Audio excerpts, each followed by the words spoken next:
Can you So log it should in? be a publicly available Oh, I see. video now No, I on the don't. Medsin YouTube account, CD activate. No. and it should be I'll just streaming. quickly go and ask the security. Just bear with me a moment.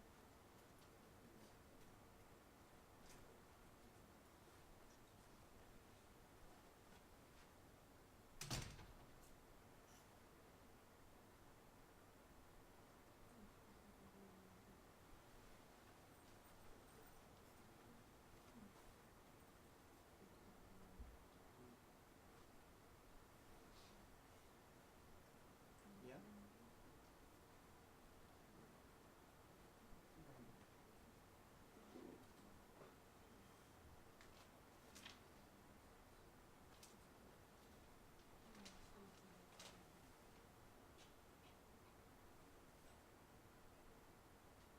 So if I speak, take the camera, take the phone off your ear, and if I speak now, at about this volume, can you hear that?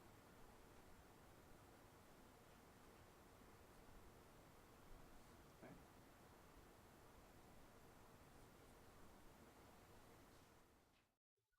What about now?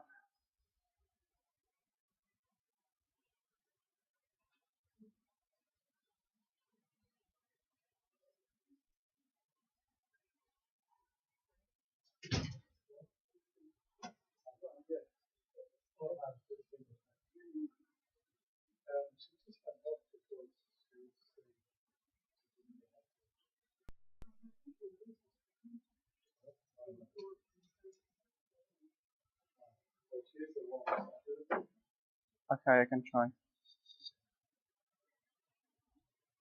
Perfect, I've just changed the microphone, I think, to use... Right, okay, this is going to be a slight issue.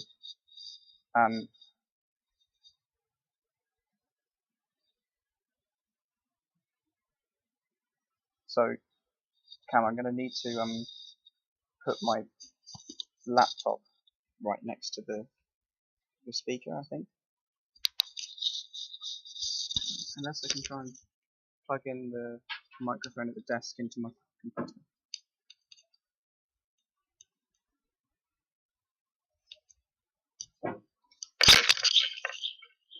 Okay, I'll give you a call in 2.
I don't know.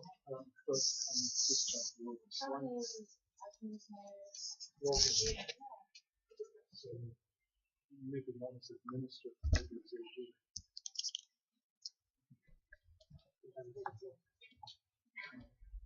But I know that administrative rights are a huge monopoly. Oh, okay.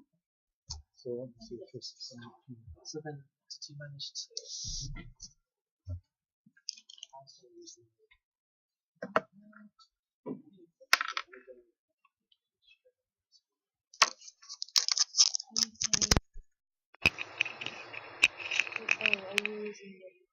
Hi, sorry, I've taken this out, but then you can go straight back in again.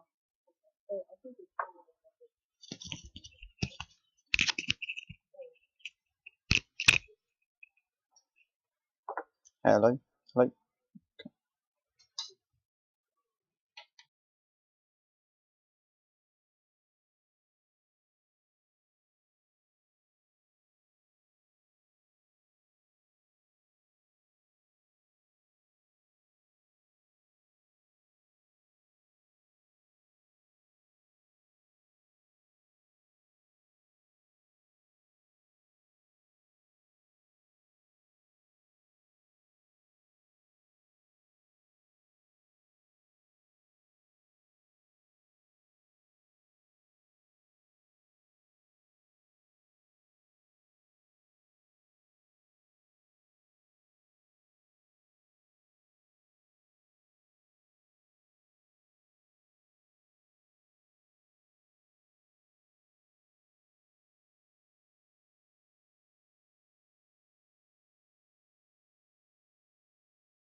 Hello.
So yeah, if you just listen out, I don't really about whatever the time that was in the month.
So we've just established that when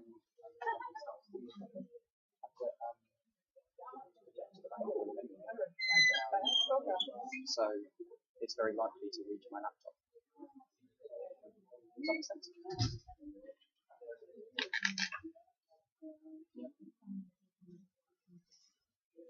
So it's quite difficult to have a volume check right now.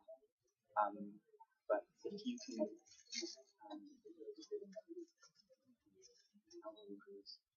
I can open up Facebook Messenger and just give you some real-time volume. That would be great. Basically, it's just moving the laptop. That's the only thing. By the way, are you able to embed this into the blog?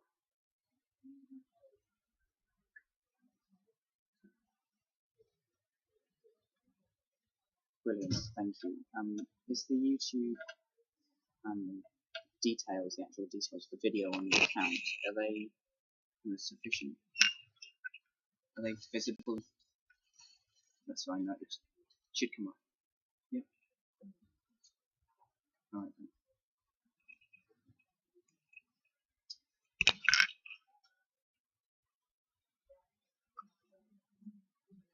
Okay, thanks. Bye. Bye.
towards academic year.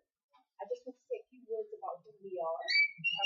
KCL Think Tank is the first student-led policy institute in London. The society was founded in late 2010 in the wake of the student protest as a way of giving students another means of getting their voices heard by using their skills and subject knowledge that they learn at university faculty.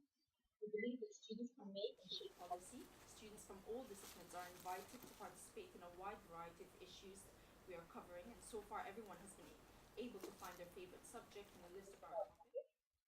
The site consists of seven focus sectors: business and economics, current affairs, defense and diplomacy, education, energy and environment, law and healthcare. So the agenda for the healthcare policy sector this year consists of two more events. The next event will be about comparing and contrasting different healthcare systems and what works best really for us on the 20th of January.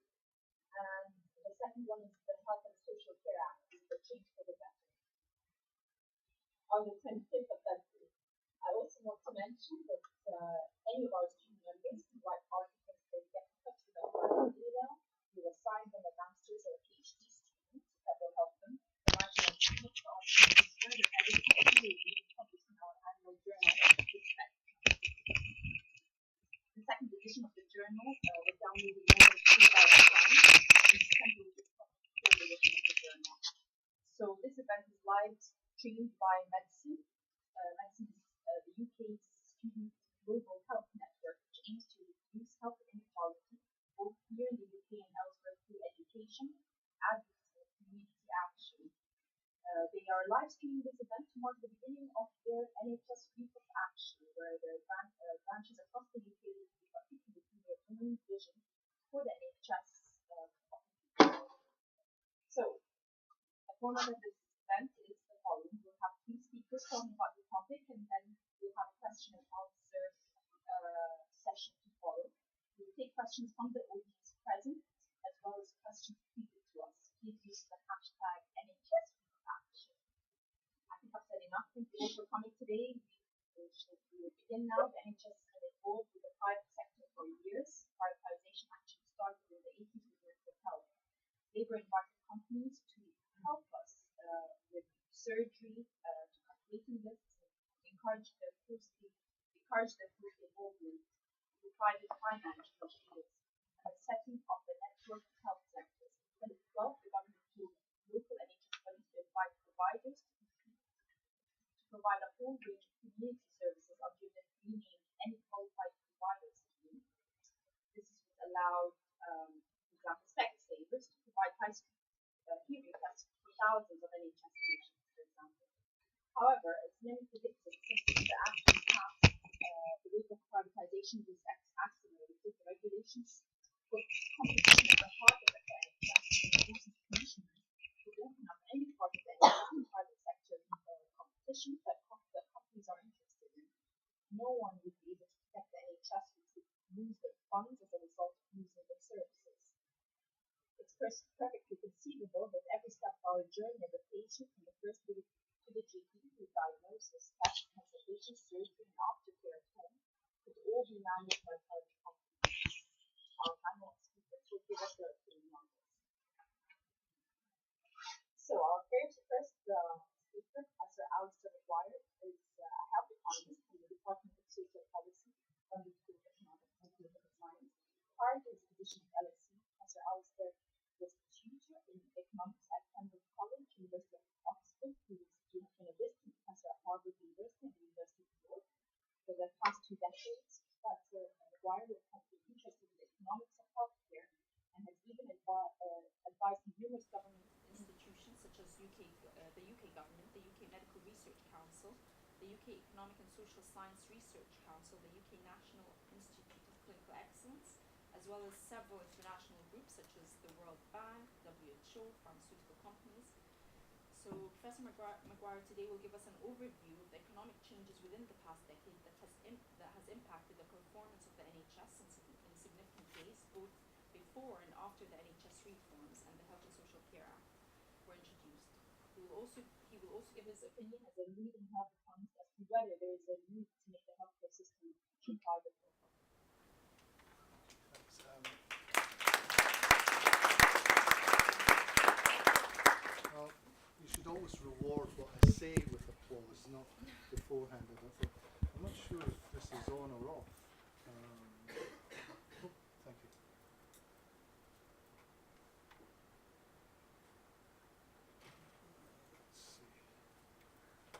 Okay, so I was asked to talk about privatisation. I don't know if there's a switch for the screen there, is there?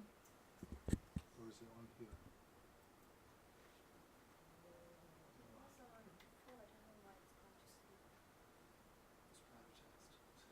It's privatised.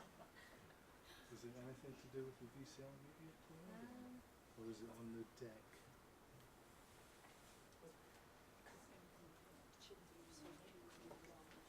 Press and try.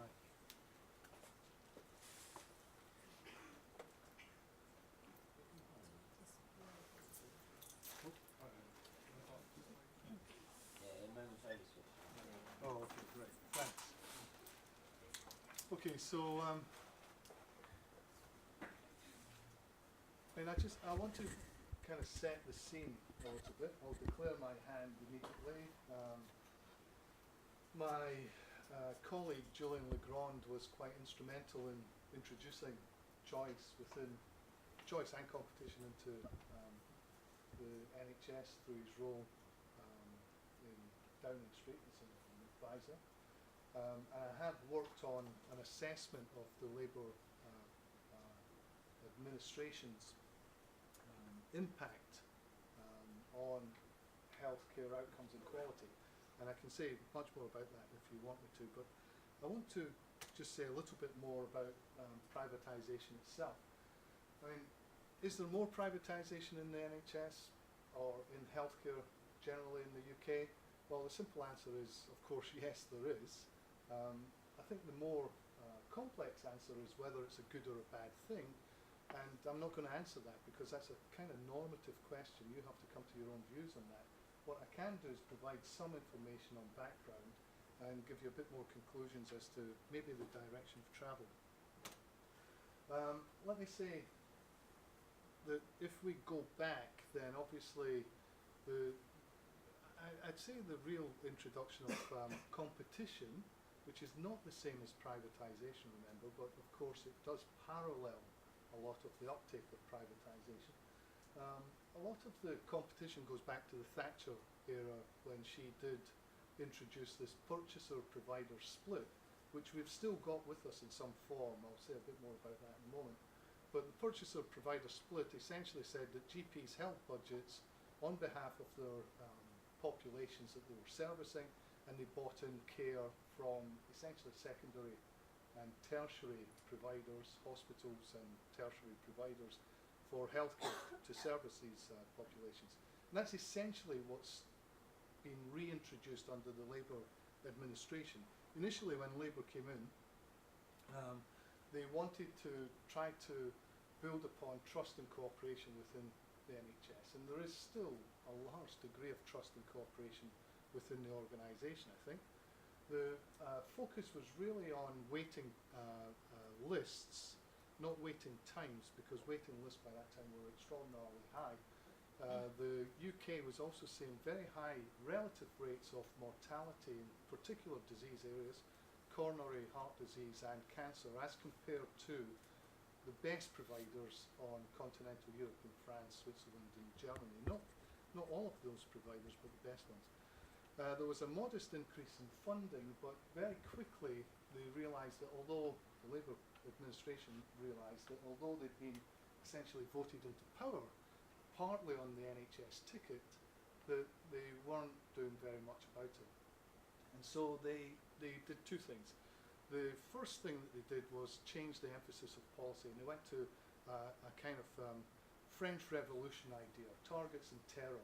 And they essentially said to hospital managers, again I'll come back to them later, they said to hospital managers, we're going to set a number of targets for you, and we're going to try to get you to achieve these targets with a threat. And the threat essentially is, if you don't meet the targets, the managers will change, they'll lose their job. So there was a kind of targets and terror initiative set up. And then there was a dramatic increase in funding, and health policy at that point was made by Tony Blair, who, he was the Prime Minister at the time. He's now the UN Peace Advisor, presumably on the basis that on his CV he's invaded at least 3 Middle Eastern countries. but he at the time came onto breakfast TV on a Sunday morning and said that the NHS expenditure was below the OECD, the wealthy countries' average per head capital expenditure on healthcare. And he said, because we're below the average, we're going to get NHS expenditure up to the OECD average. And he announced that publicly on a Sunday morning before most of the population of the UK were awake. And it was not something he discussed with any of his cabinet, and it meant essentially a doubling of healthcare expenditure over an 8-year period from 1998 until 2009. Healthcare expenditure essentially doubled from 53 billion pounds per annum to just over 100 billion, 104 billion in 2010.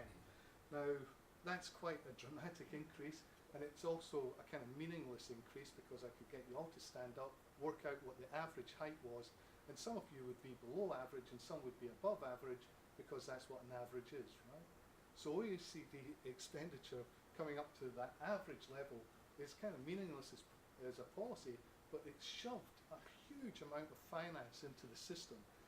And that's quite important because I'll come back to all of that in a moment, but the importance of it is that I can time myself as I don't know when to stop when I get going. The importance of that is that essentially about 60 to 70% of all healthcare expenditure, because it's a very labour-intensive sector, it comes out of somebody's income. Right? It's a very labour-intensive sector, so there was a doubling of the money into the system. That essentially transforms into income for the labour force. 60 or 70% of that transforms into income. It takes, as you probably know, 5 to 6 years to train a doctor and about 4 to 5 years to train a nurse. So if you're doubling over an 8-year period, you can't really double the labour force very quickly because you can't push them through medical schools very quickly. What did Labour do? It essentially sucked up a lot of labour from the Southeast Asian continent, particularly doctors and nurses. And then, after it had increased the size of the medical schools in the UK to try to take up this excess, it then, the next administration passed anti-immigration rules which chucked them all back again, which was not globally very acceptable in my eyes. So, there was a huge increase in funding. That increase in funding was then set up to introduce essentially choice and competition. And the idea behind the choice and competition was that hospital prices, we were still working with this purchaser-provider split, GPs. They're now called clinical commissioning groups. Okay, I'll get back to them. Essentially, it was PCTs. There were 192 of those originally.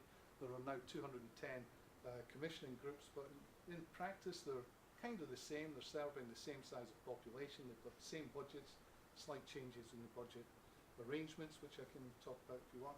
But essentially, these primary care groups are still left with a budget to fund for their population secondary care, to buy hospital care and tertiary care. Especially with the new Administrations Act, which extended this splitting of budget and responsibilities, the tertiary care of local authorities is meant to be somehow integrated into the hospital care as well. Okay, that's quite an important point. The prices at which these secondary hospital care facilities were meant to be purchased within England, I'm only talking about England, were based on fixed prices for hospital care. So the idea about competition was not the usual high street price competition, but as prices were fixed and the budget was fixed and the money follows the patient, then hospitals ought to compete on quality of care, quality of outcome. I can come back to that in a moment as well.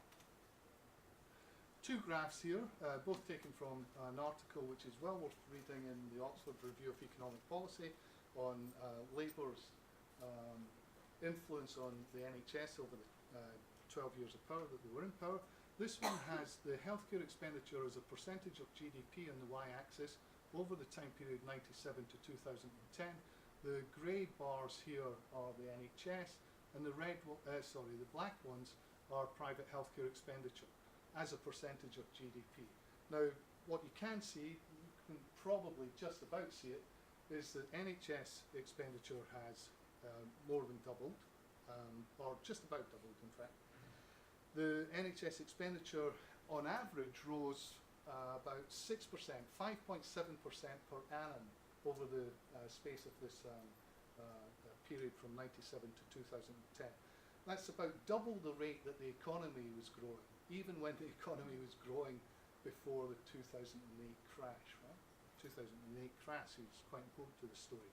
Private healthcare expenditure has also doubled over that period. It's gone up from about 1% of GDP to 2% now. Okay? So there is an obvious increase in private healthcare expenditure. On the figure 2, we have the average annual growth rate of expenditure on health in the UK. And as you can see, over the period since 2000, it's kind of fallen with a bit of a blip.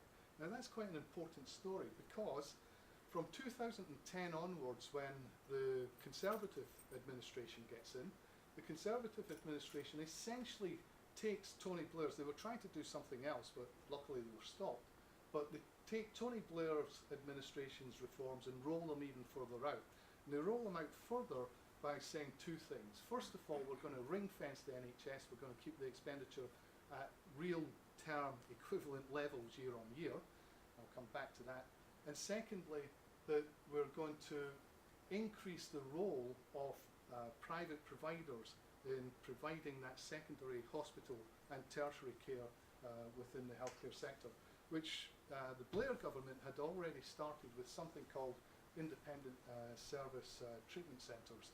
But with the new Act, you have any qualified provider, including, that means, private providers being able to provide hospital and tertiary care, and there's already one hospital, fully privatised hospital in the NHS today. Coming back to the expenditure, because the expenditure is quite important here. The new government says, okay, we're going to have a year-on-year real term flat line. Okay? We're going to see no real increase, but we're not going to see any decrease in expenditure. Now, in fact, they've said that it will be 0.4% per annum increase over the next 4 years. Now, that's already down from the 5.4, right? 5.4 over that period, 97 to 2010, in the Blair administration, to 0.4 per annum from 2010 to 2014. And that 0.4 has to be made up of, at least partly, a 4 to 5% productivity increase per annum. Productivity is total output in the NHS, and it's measured by a conglomerate of different indices being added up, divided by total input. And the input, as I said, is largely staff. There's also beds, machinery, pharmaceuticals, medicines, etc. But that's how the productivity is measured. So they need a 4 to 5% increase in productivity per annum, even to achieve a 0.4% increase in expenditure over each year in the next 5 years. The NHS, historically, up until 2008 at least, has only ever achieved a 1% productivity gain, partly because activity has shifted in line with demography. That said, last year, or for the last 5 years, the ONS, the Office of National Statistics, has been trying to keep track of NHS productivity. And they've said that NHS productivity has fallen by about 0.2% per annum, okay, over the past 5 years. Recently, dependent on how you measure outcomes, the University of York said that in the last year, the last financial year, that is up until April 2013, from March 2012, productivity in the NHS rose by 3.2%. Remember, it's total output divided by total inputs. How's that productivity gain being increased? By sacking people. Essentially, it's by reducing the total inputs, the total number of staffs in the NHS. So they've achieved it not by changing the activity, but by getting the total staffing numbers down. So we've got a position where we are, like it or not, in an environment where we've got purchaser-provider splits, we've got a historical, up until 2010, 5.5% per annum growth in expenditure, much higher than in most other sectors of the public sector, by the way. Education was about 3% at this point, and roughly double what the national income was growing at. And now we've hit the wall, and the wall has said, okay, you're getting a 0.4% per annum increase, and to achieve that 0.4% per annum increase, you have to achieve productivity increases of 5%. We're not changing activity, we have to get staffing levels down. That's essentially what's happening. There was a recent IFS, Institute of Fiscal Studies and NHS, Trust report. It says that over the period 2000 until 2011, public NHS spending increased by about 70%. Over that same period, from a much lower base, of course, private healthcare expenditure grew by about 33%. One of the things that happened, remember I said that now this bundle of money from the clinical commissioning groups has to also purchase local authority care as well as secondary hospital care. Well, over the recent period, the local authority expenditure has been decreasing within the NHS. Obviously, if you take different parts of the NHS, then different private sector providers have come in or left. If you look at the notion of any qualified provider in the Act, one of the things that it says is that the private providers, as long as they're qualified to provide the clinical care, can come in and for the same tariff treat NHS patients. So if I go to the GP as part of my choice, I can say I want to go to a private provider and it will be reimbursed at the same NHS tariff. However, there's a get-out clause. The private provider can say, we don't think we have the clinical facilities to deal with this case. In other words, it allows them to cream skim. Okay, so they can take the lower cost, the lower risk patients if they want. It's extremely difficult to find data to find out if that is actually happening. It's very difficult to prove. But given that they've got the get-out clause, there's no reason to say why they aren't doing that.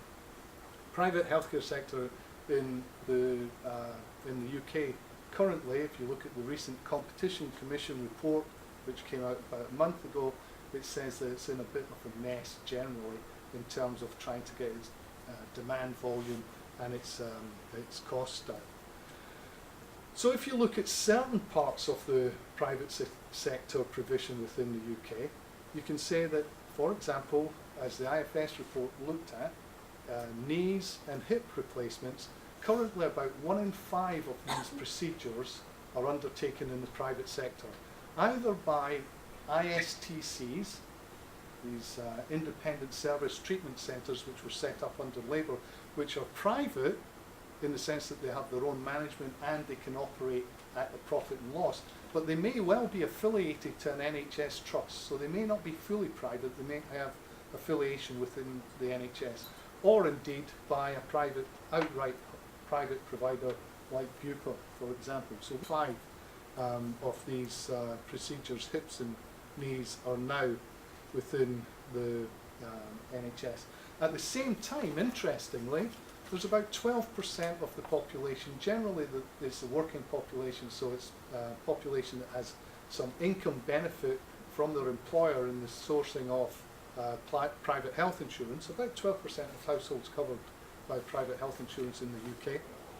Interestingly, those procedures have fallen in the purely private sector, i.e. in the sector where you have private funding of procedures with private provision. Okay, the traditional private kind of procedure being done. Those have fallen at the time that private procedures within the NHS have gone up. So there's some suspicion that there's been some substitution of private provision as affiliated with the Healthcare Act of 2010, replacing, crowding out pure private procedures. If we look at the commissioning care groups, then their spending on non-NHS providers has increased from about 9% per annum in their secondary care budget from 2006-07 to about 12% in 2011-12. So we're starting from a very low base, but it's a fairly significant rise. And as I say, local health authority expenditure has been going down with these commissioning care groups. There's 210 of those. If this private sector, which is, let's call it affiliated with the NHS, is growing, is there a reason to think that there is a fundamental support for that growth? Well, the obvious answer would be if it was more efficient. It's certainly probably not going to be more equitable, although I will say that there is fairly substantial and good evidence saying that the recent reforms that Labour initiated, at least, made waiting times and waiting lists more equitable across different socio-economic groups. But I would have thought that the private sector would make things more equitable. So is it more efficient? Well, there's no evidence to support that. There's none at all. We can say that waiting times are lower. Now that's quite important because people, obviously, patients value waiting times. If you move from a system which has had 5.5% per annum growth in expenditure to a system which over the past 3 years has essentially 0.5% growth in expenditure, and that 0.5% has probably been made up by no increase in activity but a sacking of staff, it probably means you've got very real capacity constraints within the NHS. So at least the private sector has allowed some capacity growth within NHS budget. Okay, that may be the only thing that has happened, but as I say, at the same time there's some cream skimming. What's the alternatives? What alternatives do we have to any of this? Well, it's very hard to see any, to be honest. We could add capacity to the NHS. It's not going to happen. Their public sector books are so bad just now that there's going to be no real term growth by the time most of the medics in this room are in mid-career. It's very bad. You could get more increase in productivity. How's that going to happen? As I say, the activity levels are already fixed, they're stabilised, so the only way to increase productivity is to squeeze more out of the inputs. Now, I think we're about to see quite a lot of squeezing of inputs. The workforce has already fallen by, it grew over the Labour period by 32%, and it's fallen in the last year by about 5%, we think.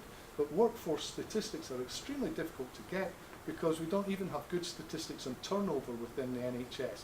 If somebody, a nurse, leaves a job in one region and turns up in the hospital in another region, it's very difficult to track them. But I think we'll see more squeezing of staff. We could improve competition or incentives, but to do that we need even more investment in information and data within the NHS than we already have.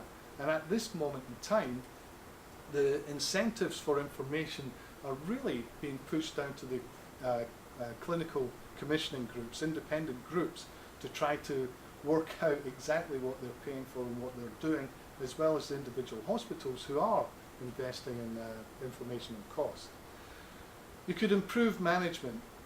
Now, I'm sorry, but I feel that whilst university management is abysmal in this country, I think that the NHS management is on a par with that at least. We're not investing in the NHS management. The latest discussion which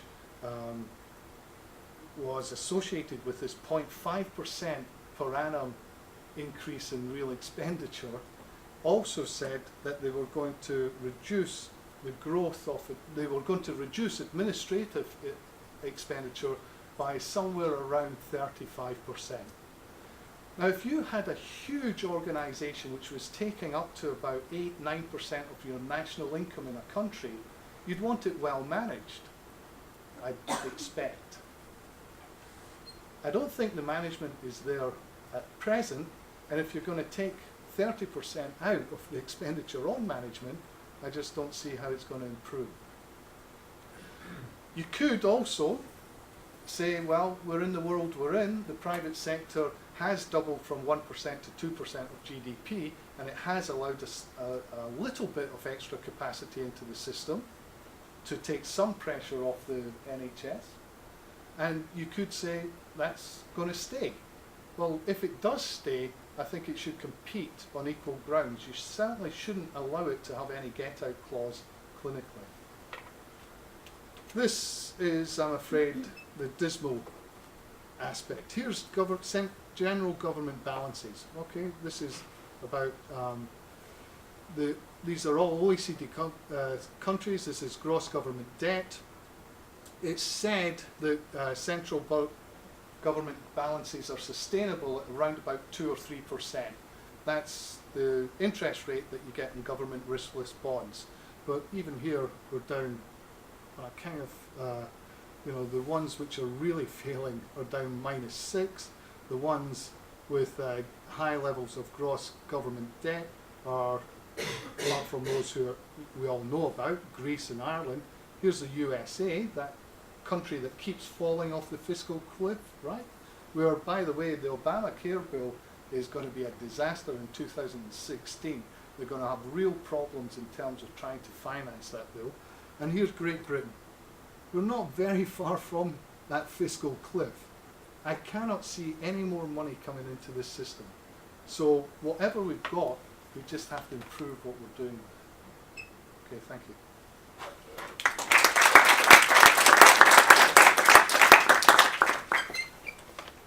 Thank you so much, Professor McGuire. I think we'll take questions at the end. Our next speaker is Dr. Jackie Davis, a consultant at the Whittington NHS Hospital, North London. Dr. Davis has actively expressed her opinions against the privatisation in the past several years, and especially since the introduction of the Health and Social Care Act. She's the co-chair of NHS Consultants Association and the founder member of Keep Our NHS Public. Dr. Davis also co-edited the book NHS SOS. She will be sharing her views on why the NHS must be kept public now and in the future by portraying the views across the NHS Consultants Association and personal experience of changes that are occurring within the NHS, which has affected her role as a consultant. Thank you. Thanks.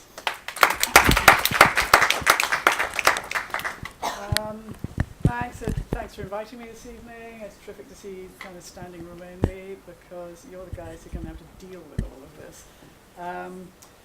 I'm not an academic, but I have worked in the NHS since I qualified in 1970 something or other, so I have a very personal experience of it.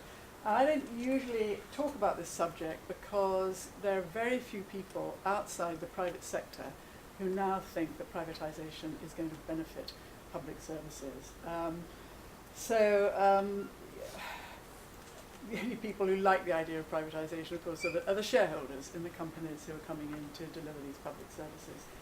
And there's been, if you hear talk about it, they'll talk about what is privatisation. This government, any government that knows its business, is very afraid of talk about privatisation, because no political party can possibly admit that they're privatising a really popular public service like the NHS. I mean, they've gone for it for the Royal Mail. There are a lot of squeaks, but they know they won't get away if they say we're just going to sell off the NHS like that. So they've disguised it in a lot of ways. There's been talk about patient choice and a plurality of providers and all that kind of stuff to try and sell it to people. But they never ever talked about privatisation in that whole time that the Health and Social Care Bill was going through. They denied it. It was the P word. They weren't going to discuss it because the NHS is more popular. Surveys have shown it than even the royal family in this country, believe it or not. And Bevan said no political party could survive that tried to destroy the health service. So it's been done by stealth, and the word's never used.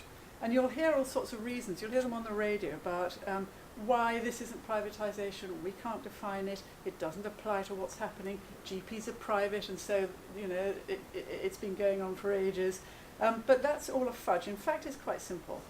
And I recommend to you Clive Pedell's letter about it in the BMJ of the 17th of May 2011. I tried to get the whole thing up today, and it turned out I'd forgotten to pay my BMA subs, and I couldn't access the website. And since I'm a member of council, that's a rather sad state of affairs. But anyway, go away and look it up. He wrote a letter about why this was privatisation, because the BMA also would not use the word about what was happening under the Health and Social Care Bill. And Clive pointed out that the World Health Organization has defined privatisation in healthcare as a process in which non-governmental actors become increasingly involved in the financing and or provision of healthcare services. So this simply is about privatisation, whatever the government says and the fudges that they make. And their attempts to deny that it's privatisation because NHS services will remain publicly funded and free at the point of delivery does not mean that privatisation isn't what's happening at the moment. So having established that what's happening is privatisation, is it good or bad? Well, I am going to come up with an opinion because I'm here to suggest that privatisation has no place in the NHS. We know that when the private sector starts to deliver public services, the cost usually goes up, the quality goes down, the equity of access to those services drops, and there are all sorts of other problems. Cherry picking's already been mentioned. That means they come in, you know, the purpose of the private sector, and you don't blame them for it, that is their business, is to make a profit. So they look at us as patients in terms of the money they can make out of us. And of course you see that in the US system the whole time. They don't want anybody who's going to cost them a lot of money. And there's been a lot of talk recently about what happens when GP boundaries are abolished, that GPs can then pick and choose which patients they want, and they don't want the people with comorbidities who are going to cost them a lot of money. They want the young, fit people who are going to bring the money and not use any of the services. So cherry picking is serious. Cherry picking is also serious within hospitals, because what hospitals have traditionally done is to use the cheap and cheerful work to cross-subsidise the very expensive work. Because the tariff doesn't always work very well. So for instance, orthopaedic hospitals used to do these joint replacements that are now moving out into the private sector and use the money they made on that to cross-subsidise, say, looking after somebody with chronic osteomyelitis who had a huge antibiotic bill and who they can't get their money back from on the tariff. So there's a very serious problem in the private sector saying, we'll have you and we won't have you. What I'd like to do, I would first say that none of us who campaign for a publicly provided and publicly delivered NHS are so ideologically committed to it that we would say there's no place for the private sector in the NHS. Clearly, that the private sector has been present in the NHS and around the edge of the NHS for years, and appropriately, because the NHS can't make and do everything, and because there have been gaps. As my colleague pointed out, you know, nobody wants to see patients on long waiting lists. If the private sector needed to come in and bring those waiting lists down, that was the right thing to do in a controlled way. But what we're seeing under this government is an uncontrolled market, the NHS being exposed to the absolutely raw market and having to slug it out with the private sector, and it isn't going to win. And I'm just going to discuss a little bit about why I think that's going to happen. What we're seeing under the Health and Social Care Act, and I'm interested to see you've got another meeting coming up about that, but we can't talk about privatisation without talking about the Health and Social Care Act that's gone through. I'm just going to go through a few reasons why it's really bad for the NHS. First of all, GPs now are facing compulsory tendering. That means that they have to tender out all services under this Section 75, if anybody was following, which the government had promised GPs, you're not going to have to do this. Well, guess what? Under Section 75, which went through in February, they are going to have to do it. It wastes a huge amount of money. A friend of mine who's a GP in the East End, they had to recently spend £40,000 on tendering for their own services. Now, the NHS simply can't afford for that kind. You know, we've heard the NHS hasn't got enough money. We'll come back to the sorts of money that are being wasted on this marketisation and privatisation. At the same time, the GPs who were told that they were going to have the power, do you remember that? This is all about the GPs having the power and the say, are going to be elbowed aside in the CCGs by these what are called commissioning support units. They are actually going to come in and do the commissioning, and they're going to be outsourced to the likes of McKinsey. So the GPs who were supposed to have the say and were supposed to have the money are actually going to be pushed on one side by commissioning support units, which weren't ever mentioned in the bill. That was never mentioned. So somebody described it recently as putting Dracula in charge of the blood bank.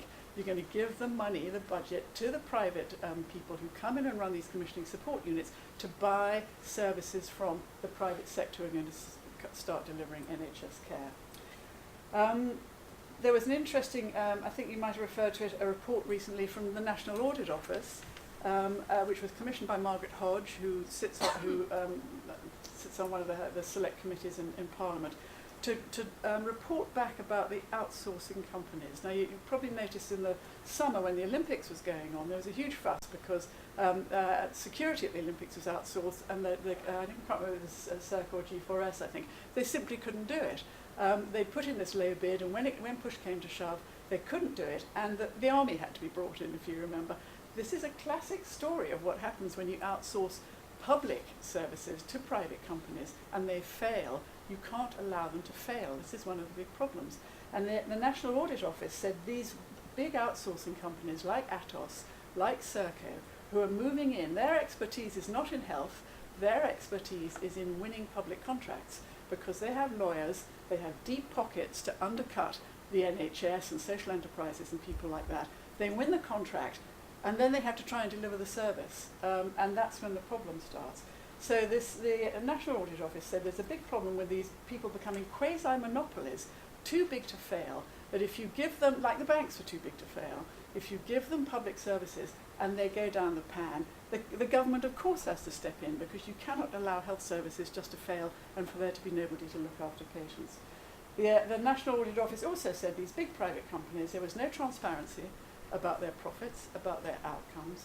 They are not subject to freedom of information in the same way that the NHS is. And Margaret Hodge herself said, when they were reporting on the outcomes in independent sector treatment centres, we simply cannot find out what's going on in these companies because they don't have to tell us. So they hide behind commercial confidentiality all the time. And when you hear Jeremy Hunt calling for more transparency in the NHS, your question to him is, what about all these private people who are delivering NHS care behind the NHS logo, because we can't find out what they're doing? And also, by the way, they like to send their money abroad, and they don't pay their taxes in this country when they can avoid them. So the NHS money is going off abroad to their shareholders and to their tax havens. And they are already, of course, winning the big contracts. 22 out of the last 24 contracts went to big private companies. And all this talk about little social enterprises and NHS people bidding for, and charities and all the rest of it, and how cosy it would be, is simply not going to happen because of the economic power of these people, these big companies. They are going to capture that. And we see them having bad behaviour already. And we've got the bizarre situation where Serco is already being invested for fraudulent behaviour in an area where it's already operating, which is prisoners and prisons, because they were charging the government for people who were dead, people who you know, there's a whole load of fraud going on. And on another hand, they're being given huge NHS contracts where they're already being picked up for fraudulent behaviour down where they were running out of hours GP stuff down in Devon. So they don't behave very well when they get the services. Another thing that's happening because of this is, of course, the fragmentation of the service at a time when cooperation is what's needed. Cooperation and collaboration, right from between primary care and secondary care for the sake of patients. The patient pathway is being fragmented as you start to outsource things to different people who aren't talking to each other. I just put down here breast implants. Breast implants. Do you remember what happened with the breast implants when they were found to be faulty? What the response of the companies was who had been dealing with those breast implants. One of them had simply disappeared, folded up and gone away. The people who put the breast implants in said, we're not having anything to do with that. They sent those patients back to the NHS again. So the NHS picks up the sort of problems that these people don't want to deal with once their profits are threatened. The other thing we're seeing with competition at the moment is that hospitals are fighting with each other. So I don't know whether anybody followed down in Bournemouth and Poole. 2 hospitals down there wanted to merge because they thought it would be better for patients. They were going to economise by bringing services together and all the rest of it. The private sector complained down there. The hospitals had to spend £2 million on lawyers to argue their case about merging, They lost, so £2 million of our taxpayers' money that could have been spent on NHS care went into lawyers' pockets because 2 hospitals were forced to make the legal case for combining, which they thought would be best for patient care, because the private sector said the patients around here won't have enough choice. So that's the sort of thing that's going on at the moment. We've heard today what are the alternatives to all of this, and I would suggest to you there are some alternatives. There isn't any more money coming, I'm absolutely sure about that, but marketising and privatising the NHS like this, it's estimated, and of course nobody will tell us exactly what's going on, that the administrative costs of the NHS have gone up from something like 6% to something like, and of course the government won't tell us, perhaps 14 to 16%, because it costs an awful lot of money to run a market in NHS care. But you've got to have people competing with each other, you've got all these legal challenges, you've got billing and all the rest of it. So if it doesn't sound like so much perhaps to go from 6 to 16%, but if you think that the budget is 100 billion a year, you're talking about £10 billion a year extra going on this way of administering the NHS. So let's have £10 billion back for a starter, because I think we could do a lot with that £10 billion, rather than run this market, which everybody is now saying there is no proof that it works. I'm just going to talk about choice a bit. Choice was this kind of motherhood and apple pie idea that nobody could argue about when it came in. I was asked to stand up at the BMA and propose a motion that the choice was bad, and I did. But it was really difficult because people, well, of course patients must have choice. Patients are being offered a choice that they don't particularly want. But if you ask patients, and surveys have done it, the choice that people want is they want good local services where you won't catch MRSA. If you've got a heart attack, you don't want a choice between John O'Groats and Land's End. You want a place up the road where there are good services. And so this whole choice agenda was actually the Trojan horse for bringing the private sector in, because how were we going to give patients more choice? We were going to have all this plurality of providers, was the language that was used, but of course that meant bringing the private sector in. Interestingly, I saw on The Guardian the other day, in the responses column to a piece, somebody saying what we know is going to happen, that he wanted a knee operation. He looked up where he thought somebody good was going to do a knee operation. He went to his GP and said, I want to go there. And the GP said, you'll have to pay if you want to go there, because guess what? I've got a contract with these people here, and that's the only place you can go to. So patient choice is just a myth now. It isn't going to happen. And I've been in the NHS a long time. There was more choice 20 years ago in the NHS about where your GP sent you than there is now. And that will gradually narrow down as all these contracts come along and GPs can't send you outside the contracts. And Lewisham, did anybody here follow what was going on in Lewisham? Yeah, okay, hand up. Lewisham, in brief, is a perfectly good hospital in London, which is next to a load of PFI hospitals. We haven't even talked about PFI tonight, but it's another huge issue, of course. You can't close PFI hospitals because the way the contracts are set up is that you have to keep paying for them even if the hospital closes down.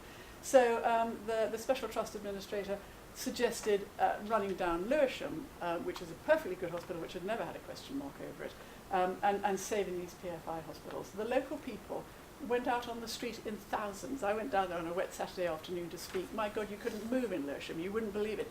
The local doctors said, we don't want this to happen. And what happened? They pushed it through anyway. The local people and the GPs took Hunt to court, and they won. The court said, actually, Jeremy Hunt, you're not allowed to do this, and the local people are right.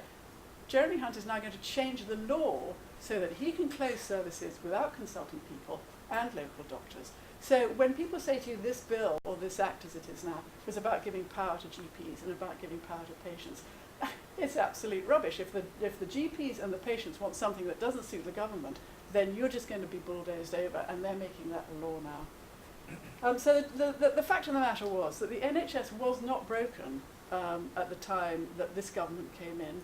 It was popular, most popular ever, it was cost effective, and the outcomes which were referred to, which weren't good compared to other systems, were actually, if you looked at the trajectory, were really improving very quickly because of the money that had been put in. It wasn't broken, it didn't need fixing, and this was a giant ideological attack on it. I'm just going to tell you what, Sir David Nicholson is the chief exec of the NHS. And he presided over all of this, and he's leaving in a couple of months' time. So we get the truth from him now, and it's a very interesting truth. He appeared before a Health Select Committee recently, and he said that competition, the key tool for improving quality, productivity, driving down costs, and widening choice, is proving an expensive impediment as lawyers battle over the details of competition law and procurement on a scale and nature never anticipated. Nicholson's warning is stark. The medicine of increased privatisation and the morphing of patients into customers is proving toxic, only months into an exercise intended to revolutionise the organisation. We should be alarmed. That's what David Nicholson said, we should be alarmed. Why he didn't say that about 2 years ago, of course, is a mystery, although his salary of £250,000 a year might have helped that a bit. So, question, is this privatisation? Absolutely, by every definition. Is it good for the NHS and our patients as doctors? No, it is not.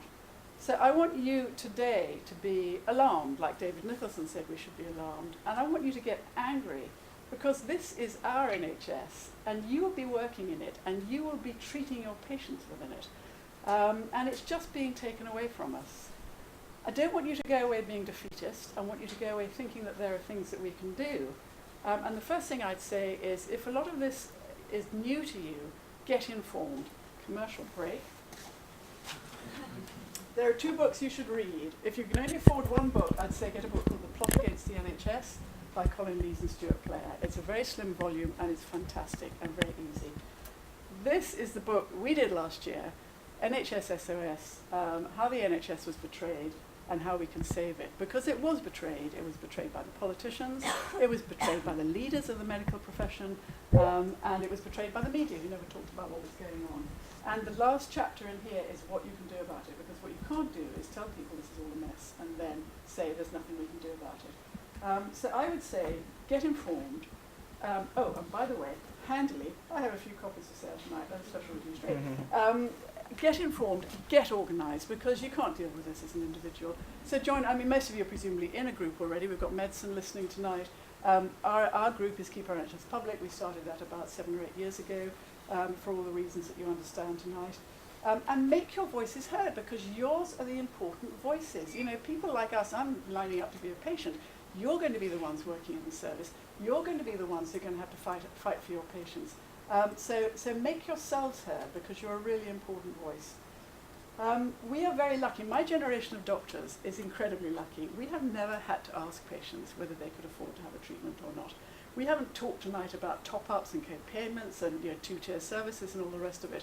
My husband's American, one of my children lives over there. I know what goes on over there. It's absolutely shameful. We do not want anything like that over here. We want to be able to look at our patients and do what's right for them without having to ask them whether they can afford it.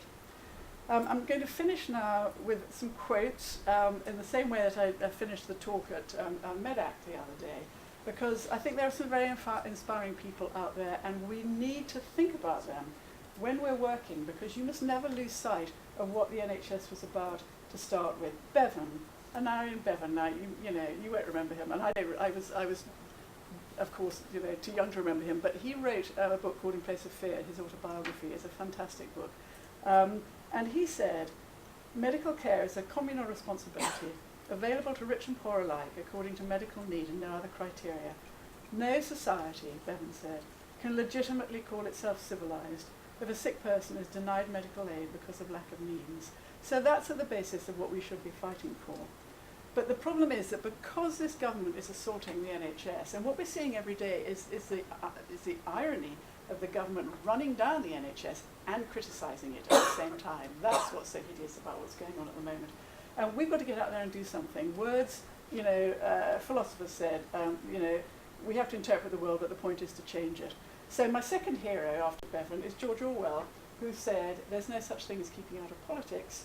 All issues are political issues. So we have to get political now. And I say we, I'm hoping you'll go out and get political. And you know all the other problems that are out there too. You've lived through the students, you know, fees debacle and all the rest of it. Unless we get up and fight this, I'm not going to say on camera how I think we should do it, but you know, we have to go out there and fight for this, because we haven't lost it yet, but we will do if we don't fight it. And then I finish off, because Kennedy was assassinated 50 years ago, and I was around for that. it's a time when we think about him. And Kennedy used to paraphrase Dante. And Dante, I thought we'd finish with a bit of culture. Dante said that the lowest and hottest circle of hell was reserved for those who were morally neutral. And Kennedy used to paraphrase that. The hottest places in hell are reserved for those who in time of moral crisis preserve their neutrality, the compromisers who fail to show moral courage. So this is a time of moral crisis now for the NHS, and we need to be showing them the moral courage. And if not us, the health professionals, and you who are coming through after us, then who is going to do it?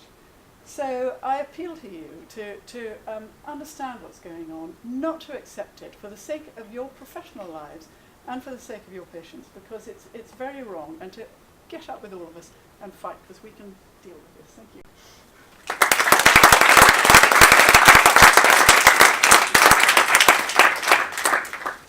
Thank you so much, Dr. Davis. Our last talk, we'll have the questions at the end, if you may. Mr. Hassan Chowdhury, the Director of Health Intelligence and Market Access at Health IQ, has spent many years working in commissioning support for the NHS as well as in primary care trusts and at national and regional levels. He's also the co-founder of Health IQ, a company that focuses on integrity, transparency and reliability in the health industry, both in hospital and pharmaceutical markets. Health IQ's partnership with Apple has also advanced their expertise in the integration of digital technology in healthcare and pharmaceutical domains. From his healthcare business and marketing experiences, as well as being part of the commissioning support of the NHS, he will be able to expand on this and explain why privatisation of the NHS is inevitable and how the private sector can support positive changes but cannot lead it. Mr. Chowdhury.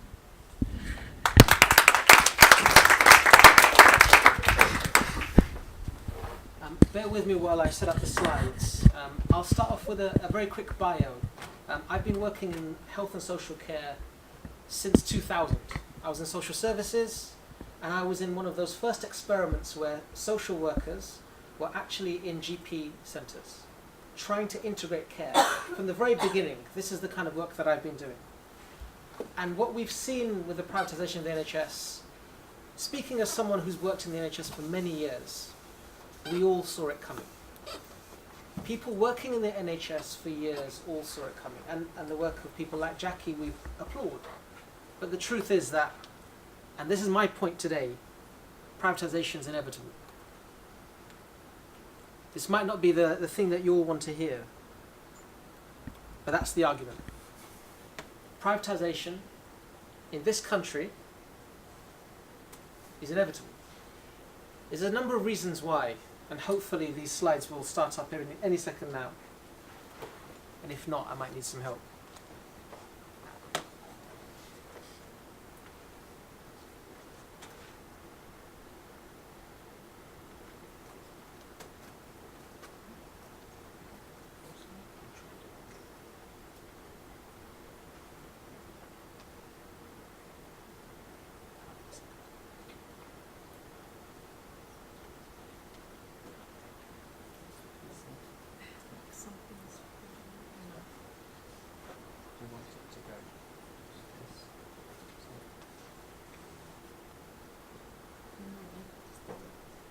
We're not getting anything?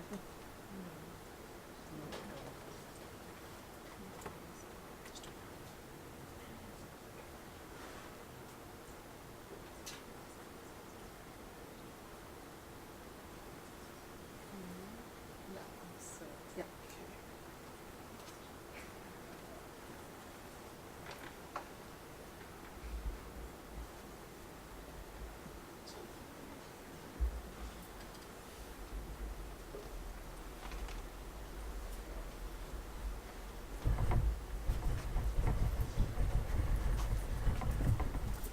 So while my colleague sets up the slides here, let me just say the following. I agree with what Jackie said.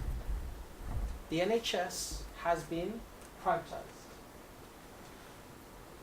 These are the 4 points that I'd like to explain today. Has already happened. I was thinking about asking you, but Jackie and Alistair have already opened up the door to this. I was going to ask you, who's in favour of privatisation? And then ask you the second question, who thinks it's already occurred? Think about it like this. We've had hospitals charging the NHS while they're still NHS. So you've got part of the NHS paying for its own services. You've got hospitals saying, we're charging you money. So just imagine I go into hospital. They'll ask me who my GP is. And based upon where my GP is from, the hospital will charge money. The NHS is charging money to itself. And the problem is that the more of us that go into hospital from that area, and no one can control it. No one can control the number of people going into hospital. You just go. And when you do, that hospital is going to charge that area, which used to be PCTs, now CCGs, is going to charge that. So it's a bit like me saying to you, give me your credit card. Just give it to me. And I'm going to spend.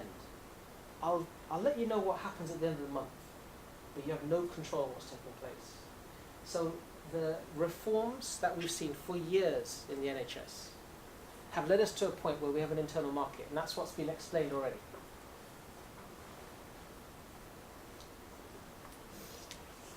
You okay? No, just stop so you don't trip over it. Why is there a call for privatisation? It's because there's enormous pressure on healthcare. Now, my specialisation is in data, patient data, looking after what's taking place at a commissioning level. The pressures on the NHS are growing. And I don't think privatisation is the answer. You see, if there's pressure on healthcare, where is it coming from? Where's the pressure coming from? It's only when we work that out that we can work out the answer. And is privatisation always the answer? I don't think so. And here, only then at the end of this, can we discuss the role of the private sector. Now, I appreciate we don't have a lot of time for this presentation. We want to leave some time for question and answers. So I'll try and be brief. Marcus Chown. And Jackie, you know him well, I'm sure. An article which I think you should all read. Yeah, I'm not saying don't read Jackie's book. But Marcus Chown, he wrote an article called The Great NHS Robbery. The Great NHS Robbery. And he actually explains what took place with the Health and Social Care Act. We have now got to the point where the government has removed the obligation upon itself to provide healthcare to you.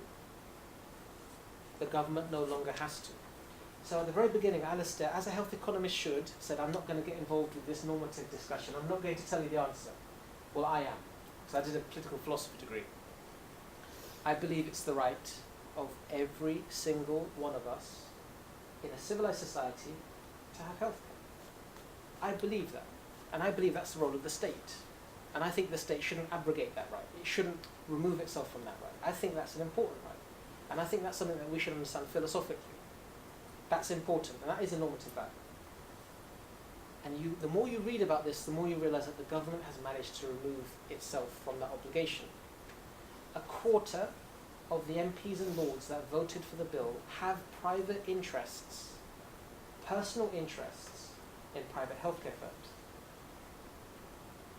We could go through the names, or you could look at socialinvestigations.blogspot.com, and it lists them all for you. It lists them, as of May 2013, all of the financial interests of Lord Bell, of Lord Ashcroft, and so on. They have done this, and it is a robbery. And you should be angry. And I've taken the foreword from Jackie's book, and I'm gonna let you have a quick look at it. It's Ken Loach, who can be angry sometimes. The reform of the NHS is, of course, to bring it back into the marketplace and degrade it back into making healthcare a commodity, so it's not a reform at all. I agree with that. And in fact, that's a pillar of my argument. What's taken place with the NHS is it's been degraded to the point where you will start to ask for private healthcare. It will be ground down to the point where you will ask for it. Ken continues, if we don't understand that, we've got to do everything, up to and including breaking the law, to defend the NHS, and we're finished. I'm not advising you to break the law, let me just make that clear to the camera. This is Ken's words. And this is exactly what Jackie couldn't have said. But you should be angry. Privatisation is inevitable, though. So I'm going to disagree with Jackie on this point, only because I think we've gone too far down the line. So what happened with British Rail? When they broke British Rail apart, they broke the track from the management from the trains. They broke it in such a way that you wouldn't be able to put it back together if you tried. That's what we're seeing today. That's what's happening with the NHS. So the question, should the NHS be privatised? I don't think that's the right question. Has the NHS been privatised? Yes. Will you be able to glue it together? No. Like Humpty Dumpty, you're not going to manage it. And it's going to continue, it's going to get worse. But I think even that question is the wrong one. The pressure on healthcare is growing and privatisation wasn't the right answer in the first place. We've mentioned something about how hospitals have been privatised, private companies. I should really at this point make it clear, just in case you all think I'm the devil himself. I do run a private company. But the private company I run is full of ex-NHS staff who used to work in information and data, in performance and technology, who were no longer had a role in healthcare because of these reforms. And so you know what happens when you take information, intelligence, data, performance and technology away from an organisation? What do you think happens? You think the organisation does better?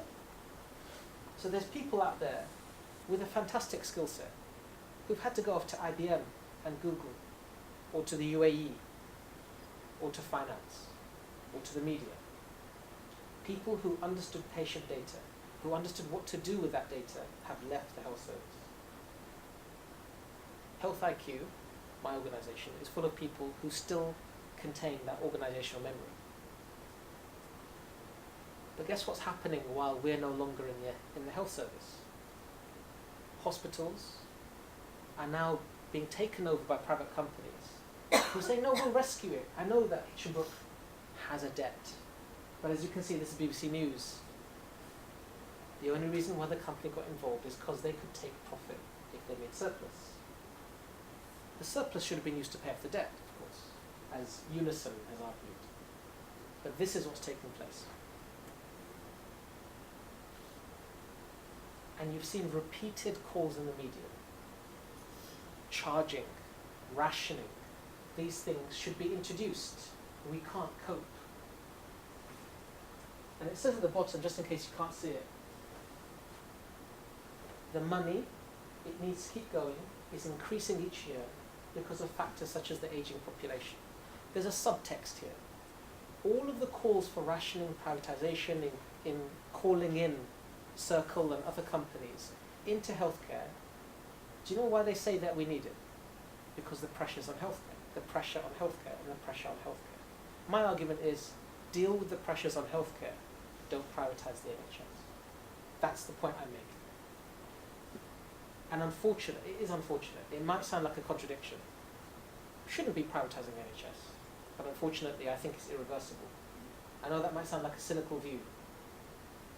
I mean, how are you going to get rid of a quarter of the MPs and the Lords who have a financial interest? You see what I'm saying here is that, Jackie, you probably will need to break the law to get rid of these people, and I'm not sure about it. Pressures on healthcare, let me give you some examples. There are a number of policy reports. I just, very quickly this afternoon, got some screenshots. You can do better research than this, I'm sure. We're at King's. No quick fix. Exposing the depth of Britain's drug and alcohol problem. Do you think that there's a drug and alcohol problem in this country? Anyone? Anyone? It says here, 1 in 20 adults is dependent on alcohol. That's 1.6 million. 1 in 100 is addicted to heroin. The annual bill to society is over 21 billion in alcohol-related harm, 15 billion cost in illicit drugs. That's a growing pressure on healthcare. Privatising the NHS isn't going to solve that. Would you agree that there's a values discussion that we need to have? Because society is putting pressure on healthcare. Privatising healthcare is not going to save that. Policy exchange. smoking costs 13.75 billion a year. Of course, they're going to argue tobacco duty needs to rise. But what I'm trying to get across here is, should we be talking about privatising the NHS, or should we be thinking about the burden that society is placing on healthcare and deal with that, not privatising the NHS? You can see where I'm going with this, right? The economic costs of physical inactivity. It has some figures, but the ones for the UK are worse. 10.5% of coronary heart disease cases because of physical inactivity. 18.7% colon cancer cases. 17.9% of breast cancer cases. 13% of type 2 diabetes. 16.9% of premature all-cause mortality because of physical inactivity. Pressure, society, on healthcare. Privatising the NHS isn't going to solve that. I can continue. Economic costs, burden of obesity. They've modelled the projection, they've taken it further. By 2015, we're looking at something as much as 27 billion. That's just this country. This is in the Lancet. And I just want to point something out to you. Excess body weight increases risks for chronic diseases. You can tell I'm a data person, right? This isn't my graph, by the way. If you have excess weight, this is the increased risk. Blue for male, red for female. Colorectal cancer, an increased risk. Breast cancer, liver cancer, all the way up to heart disease, hypertension, diabetes. Pressures from society on healthcare. Privatisation isn't going to solve that. Can you see what's taken place? There's been an ideological argument for privatising the NHS, and it's taken place. The reasoning given is because there's pressures on healthcare, but the two do not marry. The two do not touch each other. They're separate issues. I'm arguing that we need to tackle the social problems. That's where we need to work. I've worked in public health. I've worked in social services. I've worked in commissioning. I've dealt with population healthcare data. And I'm telling you, none of this is to do with privatisation. All of the arguments for privatisation currently, to me, they feel as if someone hasn't bothered to look at what takes place in a healthcare environment. Healthcare needs to be integrated. Let me make this clear.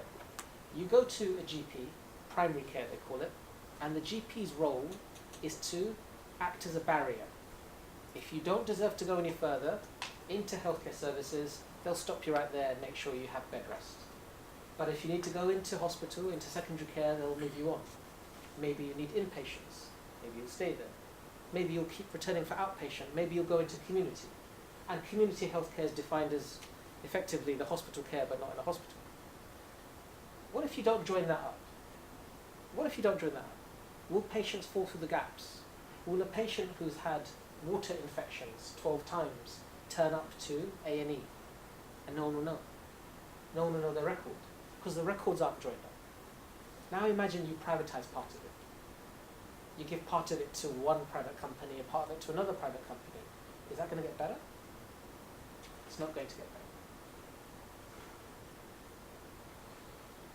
I can go further and further and further. The burden that's taking place, that's being pushed from society onto our healthcare system, means that the healthcare system just cannot cope. And you know what's going to happen, and this is a point I'm going to make to add to Jackie's, something that you can do. If you're told that healthcare is poor, don't you support privatisation? Don't you support more private care? Don't you support choice? What you have to think about is there a campaign to try and make the NHS look worse than it actually is? Is there a campaign to grind down the NHS? And if there is, who benefits? That's the question you have to ask yourselves. This is a fantastic article. It's a very short article by someone called Simon Stevens. Living to be 500, Death by Asteroid, and the Inevitability of NHS Reform. Do you know why this is important? Why Simon Stevens is important? Anyone? You know, of course. Anyone? No? Because He's the incoming chief exec of NHS England. He is saying NHS reform is inevitable, and he wrote that paper for a think tank called Reform. There's a sharp intake of breath there. Reform are the think tank arguing for the privatisation of the NHS. The incoming, let me introduce you to the incoming chief executive of NHS England. He's been an NHS management graduate. He's also worked for United Health. He's worked in the American system. He's learnt how it's done over there. Can you see what's coming? This is what's coming. That's why I say to Jackie, it's inevitable. Because the people in charge are arguing it's inevitable. And look what the media is focusing on. Health tourism. Maybe those few people who managed to get through security at Heathrow, maybe those people are the reason why there's a burden on the NHS. It is quite miserable, and I didn't have the guts to put Daily Mail up there. I thought I'd leave that for someone else. I'm going to finish with a point about values. Did anyone here catch this news story of Jeremy Hunt? Yeah? Saying that the UK should adopt the Asian culture of caring for the elderly. Did anyone catch that?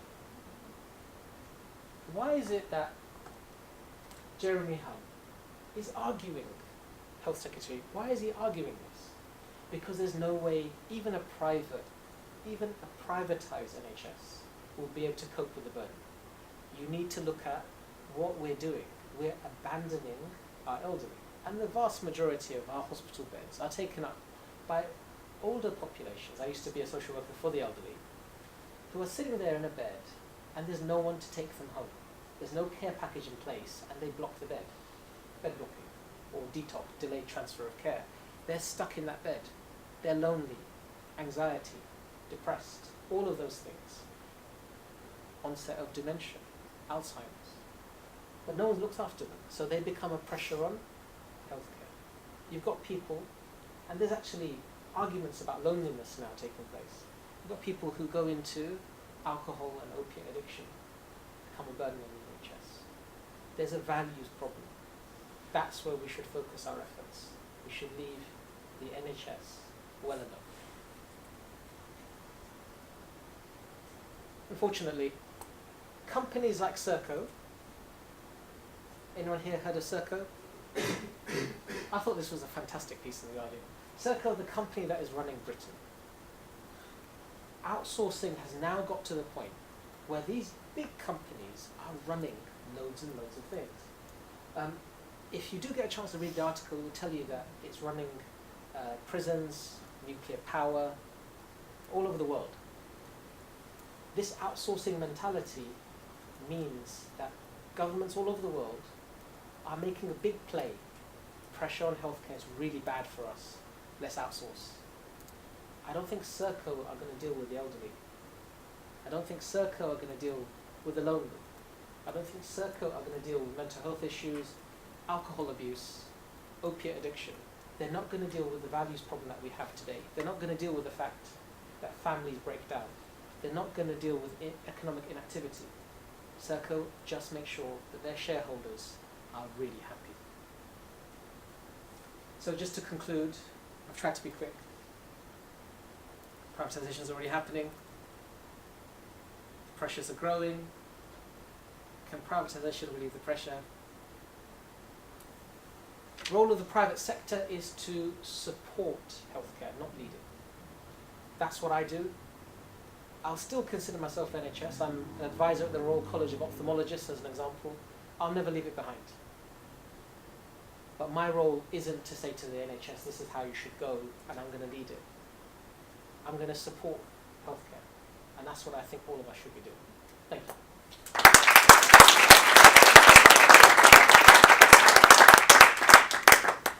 Thank you so much, Dr. Mr. Chowdhury. Sorry we're running very late, but the talks were so good, I couldn't stop any of them. I think now we can all start with some questions. Anyone? Yes? Hi, my name is John. I'm the MD of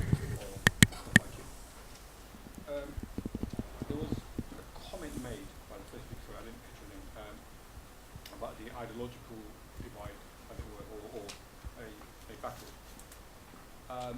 I would severely do not agree with that point. The reason for that is, if you look at the trend of privatisation, it crosses all parties. It started with Thatcher. We know the influences of the Tories. We've seen the inclination of the Lib Dems over student loans.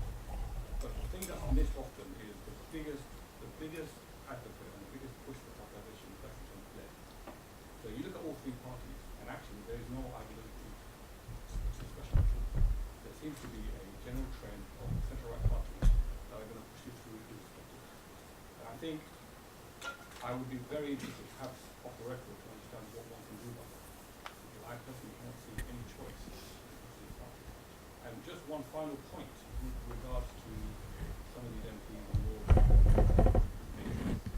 If you look at the US model as an example, you'll find that Senator who's chair will be on the board of a company that will sell foods which are very bad for you. But the same senator will also be on the board of a healthcare company that will then catch you up when you become obese. And this sort of dual interest exists also in the UK. So when you take those things into account, I personally do not see a dialogue at all in the political media. I only see one thing.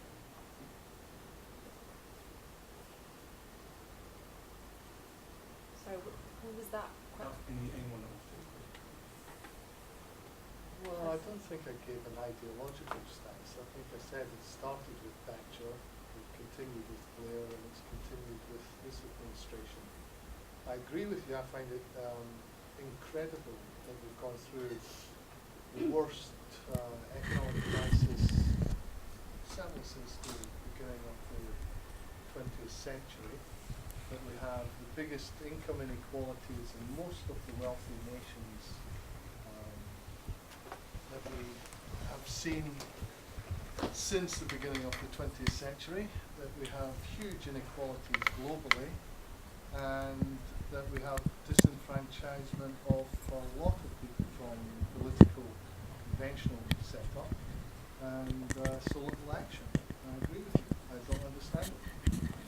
I don't understand why people are not more incensed by things that have gone on for over 50 years. The only redistribution of income within the UK was under the Harold Wilson government, which is now over 40 years ago. I just don't get it. I don't get what you guys are doing. A very quick point is Peter Oborn. He wrote a book a few years ago called The Triumph of the Political Class, and his hypothesis is that they're all in it together. Every one of the political parties look after each other, they have the same interests, and to believe that they have ideological differences between them as parties is false. It's a very good book if you get a chance to read it. He'd make a good speaker for you guys. Yeah, well, it's book recommendation time, because it is absolutely bizarre that the neoliberal agenda has failed. Global collapse. All these companies that were too big to fail and had to be bailed out with millions and billions of pounds of our taxpayers' money, and yet we cannot afford to run the NHS is bizarre. There's a very good book by somebody called Colin Crouch called The Strange Non-Death of Neoliberalism, that looks at exactly why the neoliberal agenda is still adopted by all our main political parties. And Ken Loach wrote this very good foreword to our book. Have any of you here seen the film The Spirit of 45? No, I would recommend it, wouldn't I? Because I've got a very 2-minute walk-on part in it. It's a terrific film looking at what happened after the war, when Labour won the election, and they said, we've won the war, now we're going to win the peace. And they set up the NHS, they set up public housing, they set up free education for everybody, and that's a system that all of us have benefited from, not you so much, but everybody sitting up here benefited from.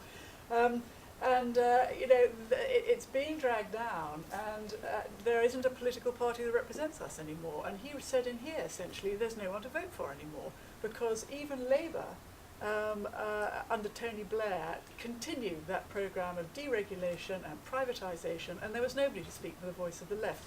And I didn't give you the talk that I gave at MedAct a couple of weeks ago, which is the left has got to reclaim its voice, reclaim its message, stop apologising and start pushing for society again, because Mrs Thatcher said so very wickedly, one of the many wicked things she said was there's no such thing as society.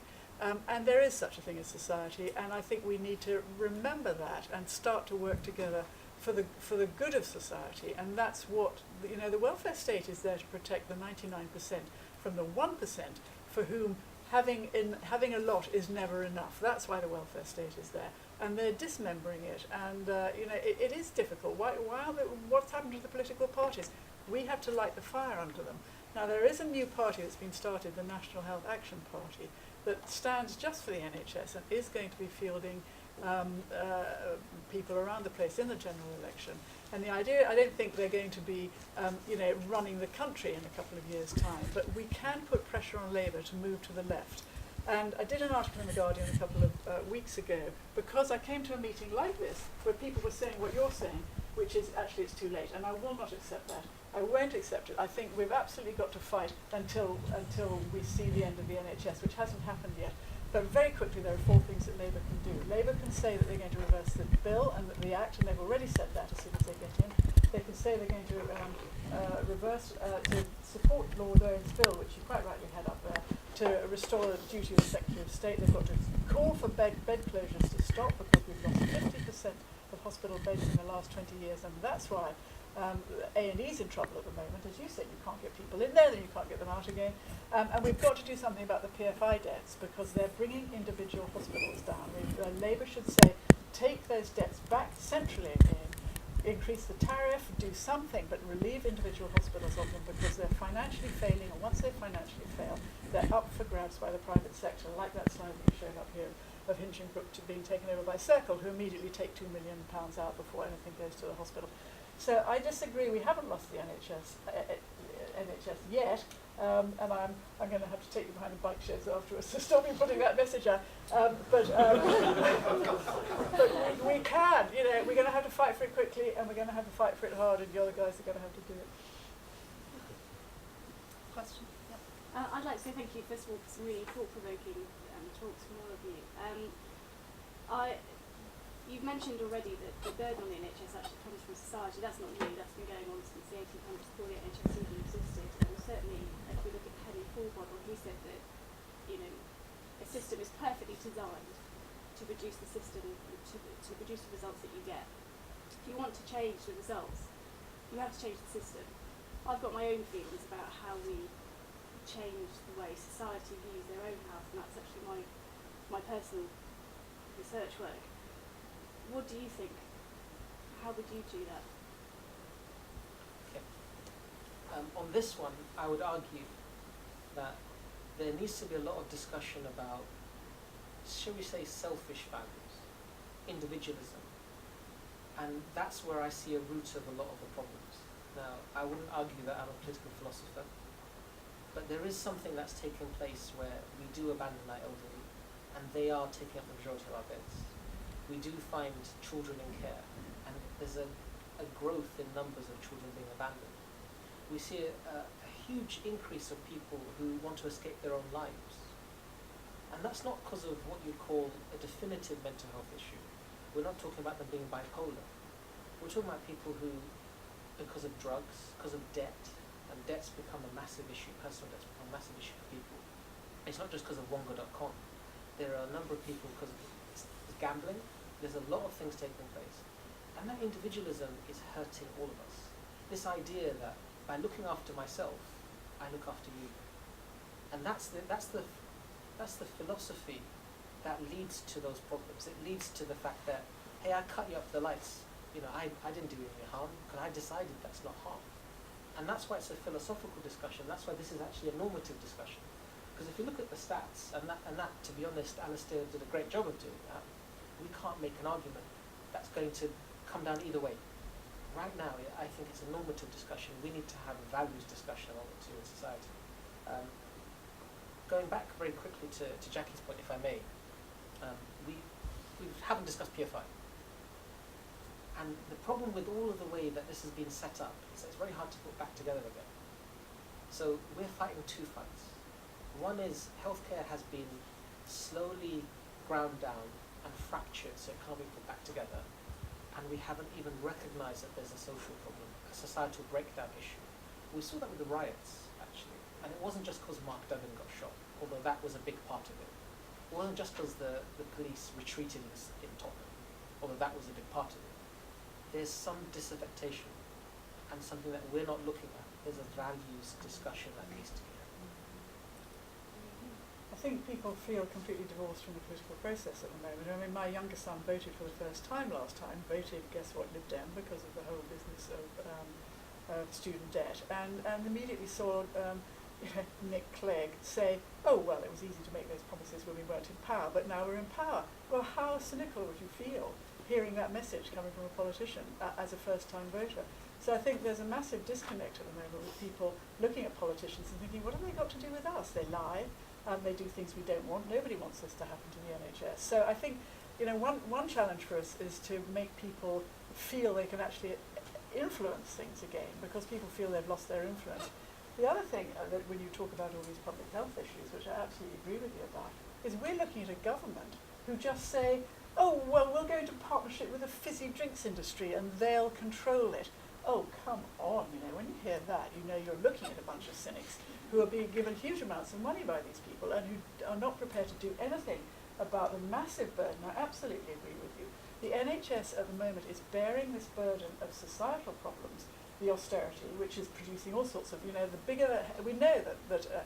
inequalities make for a very unhealthy society. So we're looking at an increasingly unhealthy society because of these increasing inequalities, and we're now more unequal in this society than the 20s, I read the other day. And the NHS is being expected to deal with all of that. So we've got to say, come on, we had to legislate to get rid of smoking. We're going to have to legislate to get rid of all these other things as well. Huge fizzy drinks and all the problems that we know about obesity, and we've got a government that's just flanneling and not doing it. So let's get the bastards out next time, quite frankly, because nobody could do any worse than they are. Then we'll decide what we're going to do. Oh, is that on camera? No,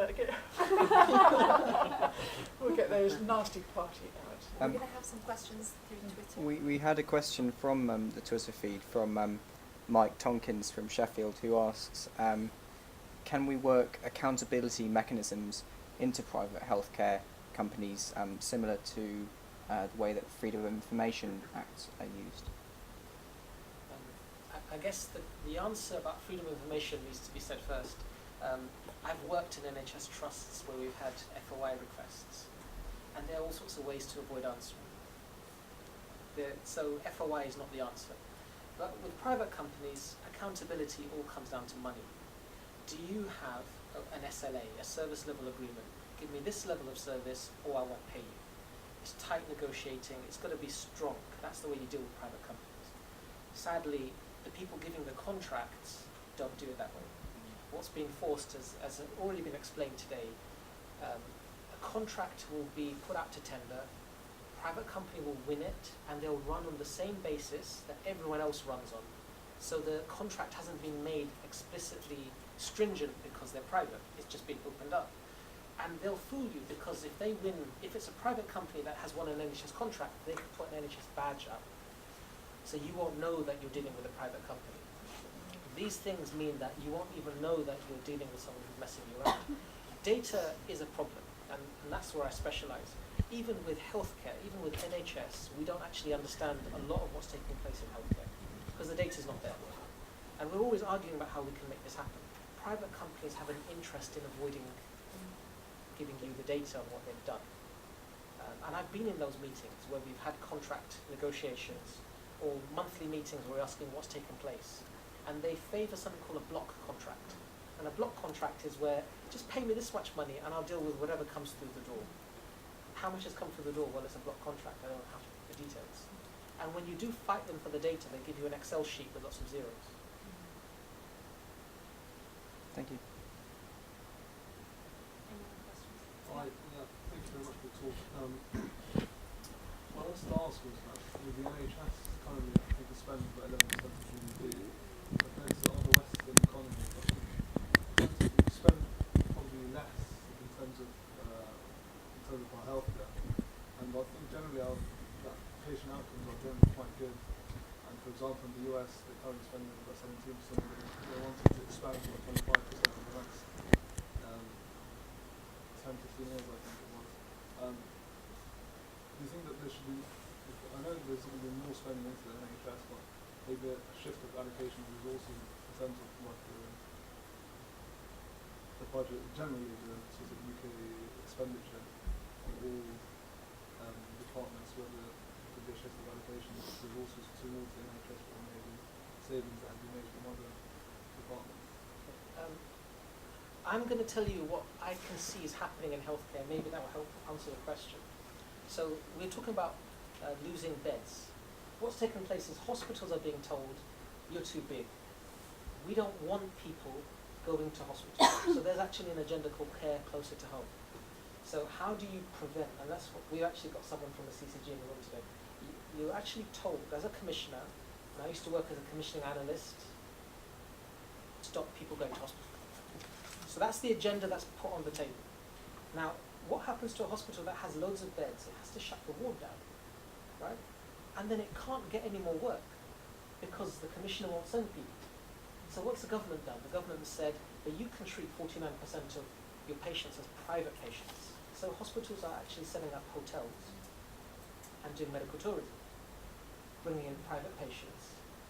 It's going to be a red carpet treatment. You know, someone comes over from Qatar and they enjoy the day, they get the limo, whereas the rest of us get the usual. And that's what's taking place. So can you see that the whole agenda is not about let's give the NHS more money. The whole agenda is about how can we make hospitals foundation trusts, how can we make them profitable, how can we increase them as agents of economic activity.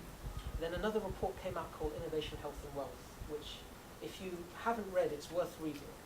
Innovation, Health and Wealth was all about trying to make money. How do we make money? How do we release data to make money? How do we get pharmaceutical companies and medical device companies to be able to make their innovations get to market quicker? Because it takes 19 years currently from drawing board to being actually used. How do we make that adoption cycle shorter? So the government is trying to make money. Tim Kelsey, who's the czar for selling patient data as an idea, he's going all over the world. I had someone come meet me from Israel the other day and say, look, Tim Kelsey said I should come and meet you. Because this is what's happening. People are trumpeting all over the world. The NHS is a place for you to make money. Data will be released to you. So the question you're asking is a valid one, but it requires political will for someone to divert Trident money towards this, and that's not going to take place. The whole agenda is how do we make healthcare profit-making. That's the case. And I work with some of these hospitals.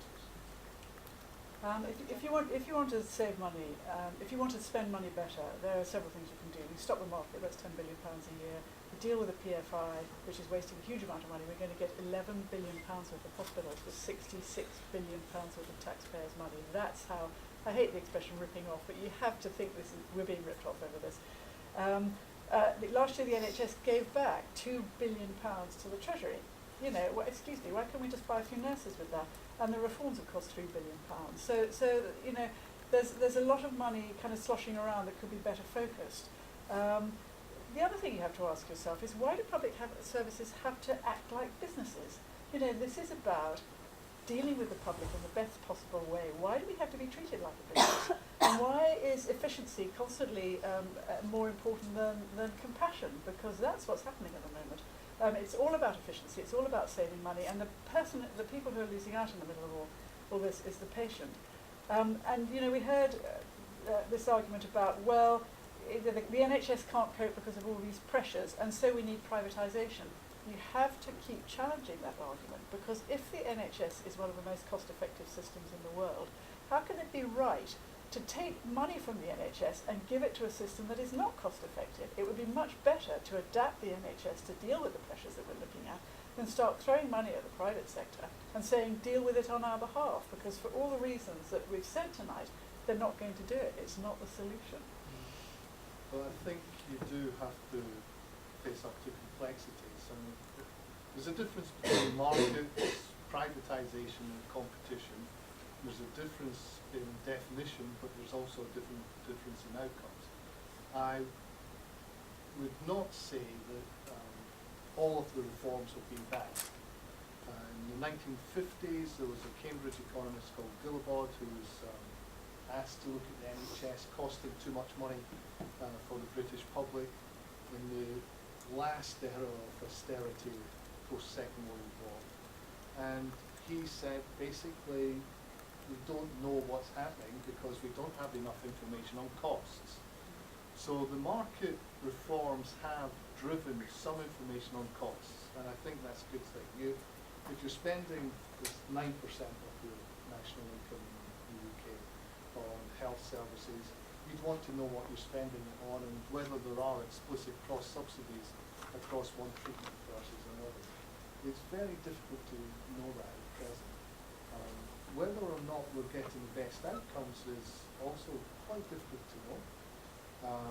The ageing argument is a bit of a red herring because essentially most of your resourcing goes into your last year of life, and unless we see big upshifts in Alzheimer's and cognitive diseases, which may be round the corner but it's still unproven, most of our resource will be in the last years of life. We're just living longer, so we're pushing the resource out further.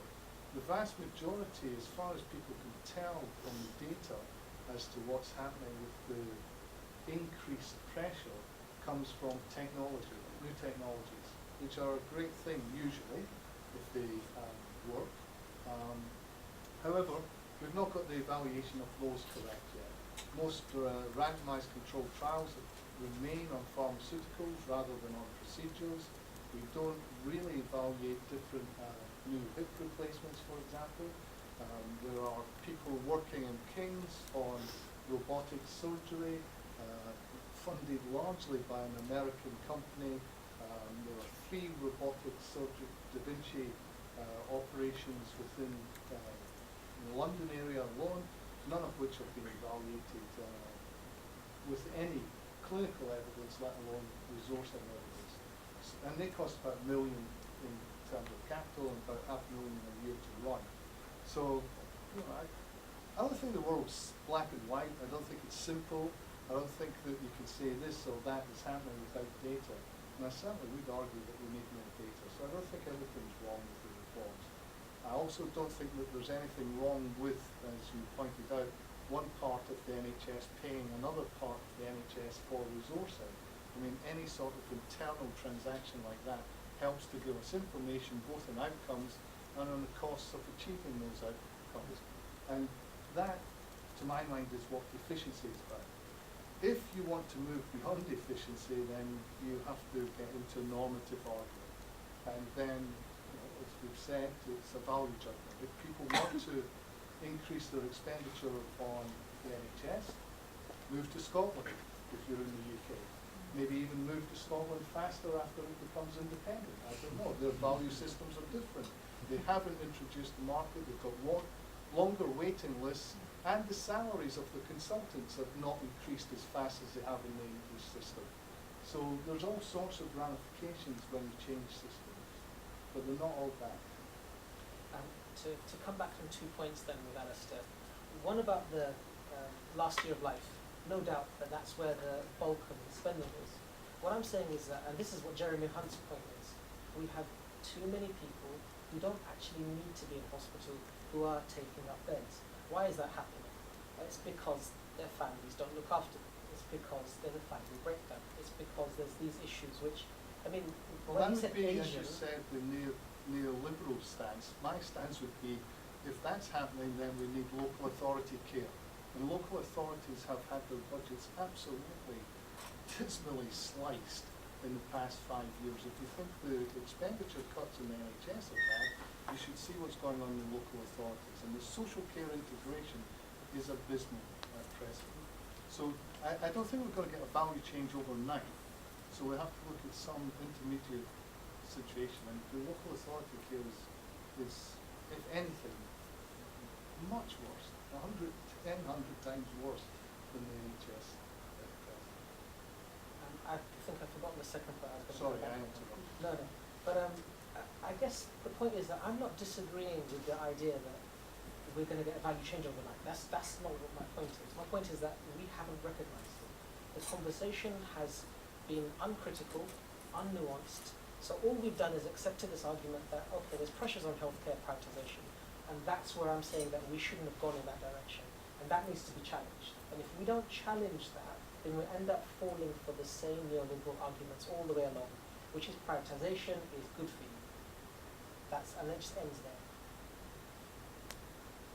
Yep. With the retirement age raising so much and people working full time until they themselves are elderly, where do you think people are going to find the time to look after their parents when the people are not? I think that if you had a value about trying to look after society, you wouldn't necessarily be worried so much about I've got this job to do, I'm going to abandon my dad, I'm going to just leave him in a home somewhere.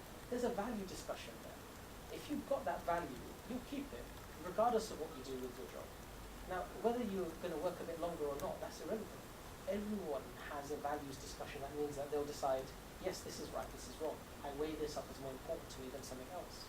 And if that's fundamentally skewed, that leads to consequences, that leads to other things hitting us, externalities, if you want to look at it from an economic point of view. And we've got too much of that happening in the system.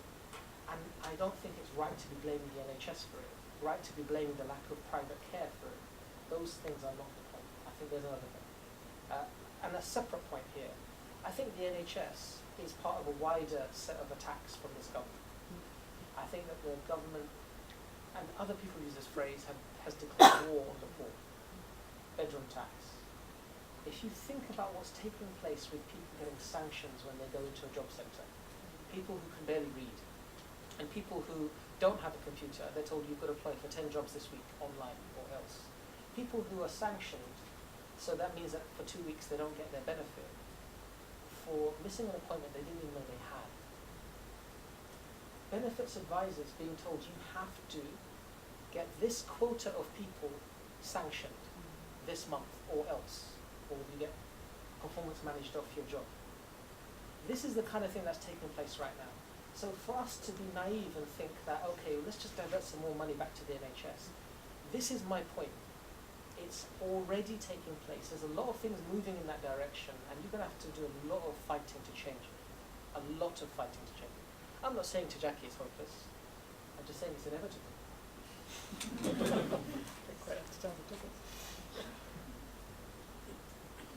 Any more questions? I think it's getting pretty late. It's 8:45. Thank you all for staying this long. I'm sure you all agree with me. The talks were all three of them were fantastic, and hopefully it stimulated your own ideas and could come to us and discuss any specific things. If you want to write any articles for our journal, do contact us. So yeah, thank you all for staying so late.